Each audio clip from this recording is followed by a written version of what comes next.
Imagine-toi quelques instants travailler 2 jours par semaine et gagner plus que si tu en travaillais 5. Imagine-toi quelques instants qu'il y ait une solution simple qui puisse mener à la fois à ta stabilité financière, à ta bonne santé physique, au développement de ta carrière et à ton épanouissement personnel. Et si tu penses que c'est trop beau pour être vrai, alors laisse-moi te dire que tu te trompes. Parce qu'adopter le principe 80-20 peut littéralement changer ta vie et ce avec un minimum de stress et d'effort. Et ça n'a rien de magique ou de miraculeux parce que c'est même un principe scientifique. Un peu plus bas, on verra quelques exemples historiques concrets de comment il a été appliqué par le passé et de comment toi tu vas pouvoir l'appliquer pour améliorer ta gestion du temps, tes finances personnelles et tes relations sociales. En vertu de cette règle, qu'on appelle la loi de Pareto, 80% des effets sont le produit de 20% des causes. En français, ça veut dire qu'environ 80% de ce que tu fais au quotidien ne contribue qu'à environ 20% de ta réussite, si on peut le dire comme ça. Et à l'inverse, seulement 20% de ce qu'on fait génère 80% de nos résultats. Et ça se vérifie dans tous les domaines de vie. Par exemple, on dit souvent que les résultats sportifs d'une personne dépendent à 20% de la façon dont elle s'entraîne et à 80% de son alimentation. Dans le business, 80% des ventes proviennent de seulement 20% des articles proposés. Et en entrepreneuriat, c'est pareil, ce sont 20% des clients qui génèrent 80% du chiffre d'affaires. Ce qu'il faut faire d'après ce livre, c'est apprendre comment se concentrer sur les 20% pour générer plus de résultats tout en faisant moins d'efforts et c'est ce qu'on va voir maintenant. Alors salut à tous et bienvenue sur eBook, la chaîne de podcast où on vous résume des livres sur le dev perso et le mindset. À la base, le principe 80-20 a été pensé pour le monde de l'entreprise et du business. Ça se ressent d'ailleurs un peu avec les exemples qu'on a donnés avant. Pour autant, il s'applique tout aussi bien dans la vie de tous les jours. Je suis certain que tu as dans ton entourage des personnes qui ont un boulot épanouissant, un conjoint aimant, des finances perso bien tenues et une bonne forme physique, le tout sans donner l'impression de trop forcer. En réalité, ces gens-là n'ont pas de recette miracle, tout ce qu'ils font c'est centrer leurs efforts sur l'essentiel. 20% d'efforts pour 80% de résultats. Mais finalement, cette histoire d'avoir plus de résultats avec moins d'efforts, est-ce que ça serait pas un peu une arnaque? Je veux dire, si c'était vraiment possible, ça se saurait et surtout tout le monde le ferait. En réalité, les sociétés ont toujours dû faire plus avec moins de ressources. Il y a 8000 ans, les sociétés humaines sont passées de la chasse et de la cueillette à l'agriculture et à la domestication des animaux. Puis, l'essor de l'agriculture a conduit à une production sans précédent. Il y a 300 ans, la plupart des travailleurs étaient des agriculteurs. Aujourd'hui, seuls 2% des habitants des pays riches travaillent dans l'agriculture. Malgré ça, nous produisons beaucoup plus de nourriture que par le passé. C'est pareil niveau technologique. Il y a 40 ans, les ordinateurs étaient coûteux, encombrants et hyper volumineux. Les ordinateurs d'aujourd'hui sont moins chers, plus petits et en prime, ils sont plus rapides. Là encore, on a pu faire plus avec moins, parce qu'on s'est concentré sur les fameux 20%. Dans les relations personnelles et professionnelles, en revanche, la plupart des gens ne tiennent pas compte de cette règle. Dans nos sociétés développées, on a tendance à mettre le focus sur nos carrières à un point tel que ça nous laisse peu de temps pour nos proches ou nos loisirs.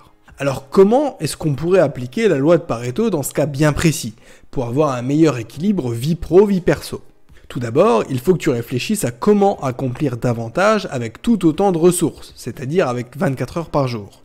Parce qu'en réalité, le problème, ça n'est pas qu'on n'a pas assez de temps dans une journée, mais plutôt qu'on l'utilise mal. Par exemple, il y a une autre loi bien connue qui s'appelle la loi de Parkinson. En vertu de cette dernière, on va consommer tout le temps qui nous est imparti pour faire quelque chose, même si on peut le faire plus rapidement. Si tu laisses à quelqu'un une semaine, donc 7 jours pour faire un travail, il ne va s'y mettre qu'au bout de 2 ou 3 jours et va lisser le reste de sa performance sur les 3 ou 4 jours qu'il reste. C'est comme ça que ça se passe en pratique, sauf que si on est réaliste, 2 voire 3 jours max auraient sans doute suffi pour accomplir le même travail. Parce que quand on nous laisse tout juste le temps qu'il faut, ça nous force à utiliser nos pleines capacités pour utiliser ce temps-là de la façon la plus 80-20. Donc, pour revenir à la question de base, je n'ai en fait pas grand-chose à ajouter. Fais en sorte de concentrer toutes les petites tâches chiantes sur les 2 ou 3 premiers jours de ta semaine, qu'il s'agisse de tes tâches au travail ou de tes tâches ménagères, et consacre le reste à ce qui te fait le plus envie, comme aller voir tes proches ou même te poser un peu devant Netflix. En concentrant ça sur 2 jours, non seulement ça te permet de t'en débarrasser plus vite, donc c'est plus motivant, et en plus ça te permet d'accomplir sur cette durée 160% de ce qui t'aurait normalement pris 5 jours. Si je te parle de ça, c'est parce qu'il est communément admis que l'utilisation de notre temps est une composante essentielle de notre bonheur. Alors comment appliquer le principe 80-20 en matière de gestion du temps ?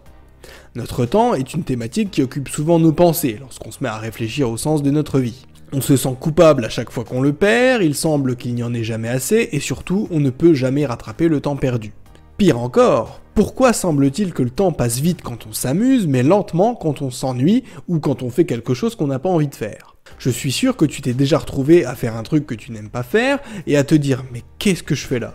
Honnêtement, j'aimerais bien utiliser mon temps à faire tout autre chose ». Et si jamais je te disais qu'il était possible d'inverser les deux, de rallonger les bons moments et de raccourcir les mauvais ? La première étape pour ça, c'est d'identifier les moments de ta vie qui te font vraiment plaisir. Souvent, ils ont un dénominateur commun, quelque chose de similaire.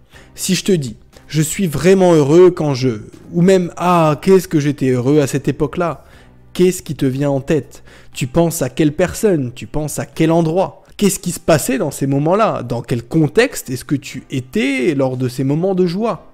L'étape suivante, elle consiste à trouver comment prolonger ou tout simplement retrouver ces moments de bonheur. Peut-être qu'aujourd'hui, tu passes 20% de ton temps à faire ces choses-là et que tu voudrais augmenter ce pourcentage à 40, 60, voire même 80.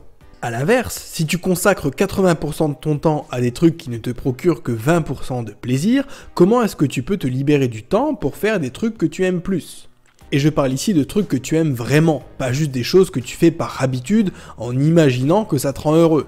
Parce que beaucoup de choses qu'on fait au quotidien ne nous apportent tout simplement pas de joie. Des études sur les téléspectateurs, par exemple, montrent que même après avoir regardé la télévision pendant plusieurs heures, relativement peu de personnes sont plus heureuses après l'avoir fait. La vérité, c'est qu'elles le font juste parce qu'elles sont un peu déprimées, et ça ne règle absolument pas le problème. Donc, si regarder la télévision t'apporte de la joie, pas de problème, continue à le faire. Mais si ça n'est pas le cas, alors rembobine ce podcast et par pitié, concentre-toi sur l'essentiel, sur ce qui te rend vraiment heureux. L'étape suivante consiste à identifier tes grosses périodes de productivité ou de réussite. Après tout, l'idée ça reste de booster ta productivité pour te dégager un maximum de temps. Donc plonge-toi dans les 2 dernières semaines et essaie de te rappeler à quel moment et dans quelles circonstances tu as fait le plus de trucs. Là encore, peut-être que tu es plus efficace quand tu fais des tâches en particulier, et donc que tu devrais te concentrer sur elles plutôt que sur d'autres avec lesquelles tu traînes un peu la patte. Peut-être aussi que tu travailles mieux quand tu collabores avec certaines personnes, ou quand tu te trouves dans un endroit en particulier, et donc que tu devrais te mettre plus souvent dans ce cadre-là. Dès que tu auras pu identifier tout ça, tu seras en mesure de te refocaliser sur ce qui te rend heureux et de te dégager un maximum de temps pour te plonger dans ces activités-là un peu plus souvent et même pourquoi pas à temps complet.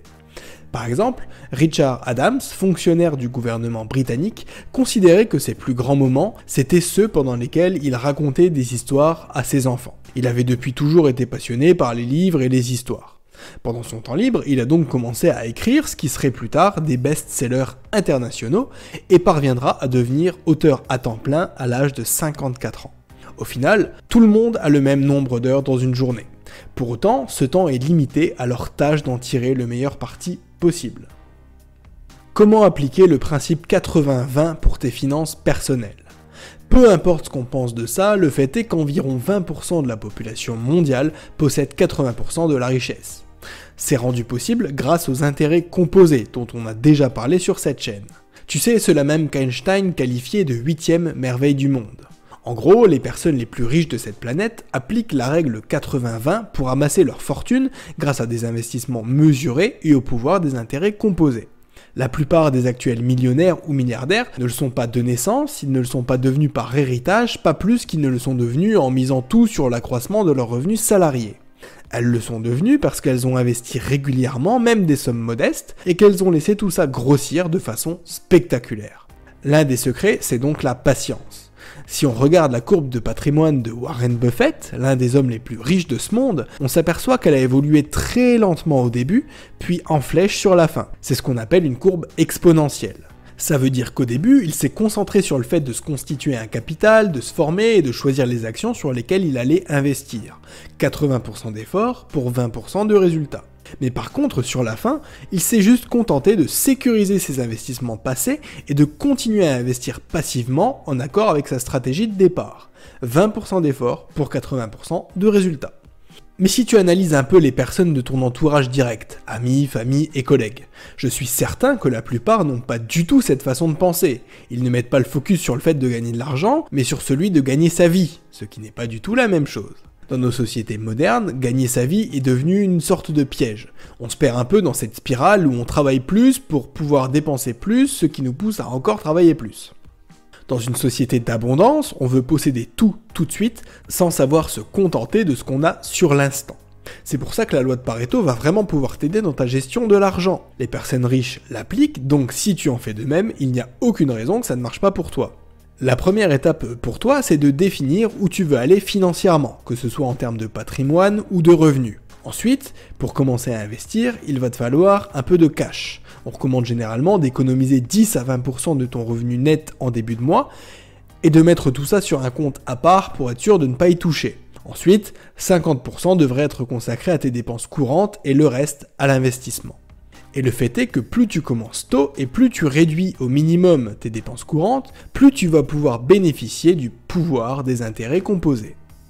Bon, l'argent c'est bien, mais il n'y a pas que ça dans la vie non plus. Alors comment appliquer le principe 80-20 dans les relations humaines ? Aujourd'hui, avec nos vies bien remplies et qui vont à 100 à l'heure, c'est compliqué d'établir et de maintenir des relations avec les autres. On voit moins de monde au bureau avec le télétravail, on sort moins souvent à cause du Covid, et on met un peu de côté nos relations pour privilégier nos carrières ou nos finances en ces temps difficiles. Or, si on est un peu honnête, cette situation n'a pas vraiment été bien vécue par la plupart des gens, dans la mesure où l'homme est un animal social. Mais même en dehors de ce contexte, la solitude, l'équilibre vie pro-vie perso et les relations humaines en général ont toujours été au centre des préoccupations humaines. Sauf que dans notre fameuse société d'abondance, on cherche le quantitatif bien plus que le qualitatif. On se concentre sur le fait d'avoir plein d'amis, la plupart virtuels, plutôt que sur le fait d'avoir de vraies relations, même si c'est avec un cercle plus restreint. On concentre beaucoup d'efforts sur ça, mais on prend le problème à l'envers parce qu'en réalité, 20% de notre entourage, voire moins, constitue 80% de la valeur de nos relations. 80% de l'affection que tu reçois et des moments que tu partages viennent de seulement 20% de ton entourage. Sauf que souvent, on y est tellement habitué qu'on n'y fait même plus attention. On pense que les relations sont faites pour périmer et on délaisse celles qu'on a pour aller vers des gens qui ont l'air plus cool mais qui ont eux aussi une date de péremption. On les remplacera à leur tour, ce qui fait qu'au final, sur 100 personnes qui sont passées dans ta vie en l'espace de quelques années, 80 en sont sorties et 20 sont toujours là aujourd'hui. Et si je peux me permettre un conseil d'ami, c'est sur ces 20% là que tu devrais te concentrer. Si la vie a fait le tri et que certains en sont sortis perdants mais pas d'autres, c'est qu'il y a une raison. L'auteur termine par quelques lignes qui traitent de l'utilisation du principe 80-20 pour mener une vie plus simple. Selon l'auteur, le monde occidental a une vision biaisée du plaisir qui est basée sur l'argent, sur le fait d'en vouloir toujours plus et au détriment des plaisirs simples. Et encore une fois, les réseaux sociaux n'y sont pas pour rien. Au bout d'à peine 5 minutes sur TikTok ou Instagram, tu vois déjà des citations inspirantes de personnes riches avec un bon gros ton condescendant ou encore des vidéos d'influenceurs qui se saoulent au champagne dans des boîtes de nuit luxueuses à Dubaï. Le tout ponctué d'émojis suggestifs, bien entendu. Sauf que si tu y réfléchis bien, les gens qui en sont à ce stade ne sont pas plus heureux, sinon ils n'auraient pas besoin de montrer tout ça. Ils essayent juste de te convaincre et peut-être de se convaincre que c'est un mode de vie intéressant, mais ils en oublient un peu les plaisirs simples. Donc aucun souci si tu veux gagner plein d'argent. On parle d'ailleurs de ça de façon assez décomplexée sur cette chaîne. Mais ce que je veux te dire, c'est que tu ne dois pas compter que sur ça ou essentiellement sur ça pour faire ton bonheur. Une étude, dont je te mets le lien en description, nous dit que l'argent fait le bonheur, mais seulement jusqu'à 5 000 € par mois.